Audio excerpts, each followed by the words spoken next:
Okay, it's time for some real talk. In this video, I'm sharing a few really common mistakes I see real estate agents, teams, and brokerages make with their marketing. Mistake number one is talking about the same stuff that everyone else is talking about. If I have one more agent remind me to clean my gutters, I might just lose it. If you are sharing the same home maintenance checklists and other boring content that everyone else is doing, you're going to be just like everyone else. If you want to stand out from the herd and attract your ideal clients, you need to create content that stands out. This means you need to talk about stuff that people actually care about. Mistake number two is not marketing listings because homes are basically selling themselves. In a hot real estate market, most homes are selling super fast with multiple offers, so if you've properly prepped your listing, it's probably going to sell. But a big part of marketing your latest listing is not to get it to sell, it's to attract new future seller clients. Smart and savvy sellers want to make the most of their investment when they go to sell their home, so you need to show off how you're going to make that happen for them. You can do this by having a robust marketing strategy for every one of your listings. As a writer and creative professional, I have a portfolio of my work online, and as a listing agent, you should have the same thing. Mistake number three is spending way too much money on a fancy website you don't need. Okay, so in my experience, real estate websites are pretty intense to talk about with agents. Everyone has a different idea about how their website's going to work versus how it actually works. And people think SEO is this magical thing that's going to get you tons of traffic and clients.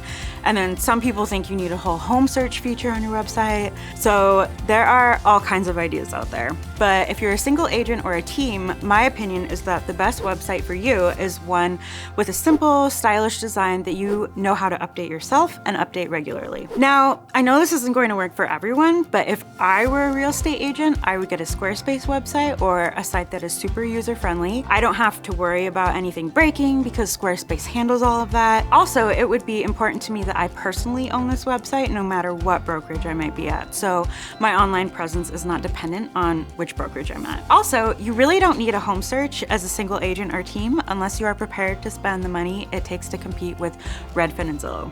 That's my 2 cents. Mistake number four is making social media faux pas that make you look unprofessional. Okay, so I have kind of a long list here, but I'll share just a few of my pet peeves. The first big mistake is not putting your location in your Instagram bio or Facebook about section. I have been on so many agent social media accounts where I cannot figure out which city or even which state the person works in without digging through their content. This is so bad.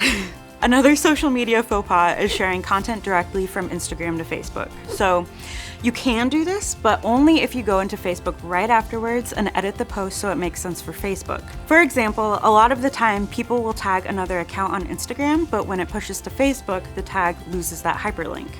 Also, you don't want a ton of hashtags on Facebook like you might on Instagram, and you can add clickable links on Facebook, whereas you can't in an Instagram post. So basically, you just need to make sure that you're sharing content in a way that is appropriate and optimized for the platform you're on.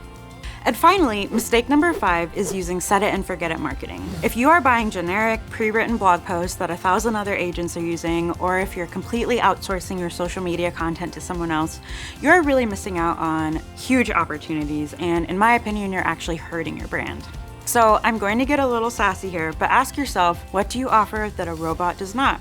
Well, probably a lot, but you're not showing that if you have set it and forget it marketing. You probably actually have in-depth current local market knowledge and expertise on the different types of homes in your city and a unique community that you love spending time in, for example. So talk about those things. All right, well, thank you for listening to my rants. If you want more real estate marketing tips, head to my blog on homescribecreative.com.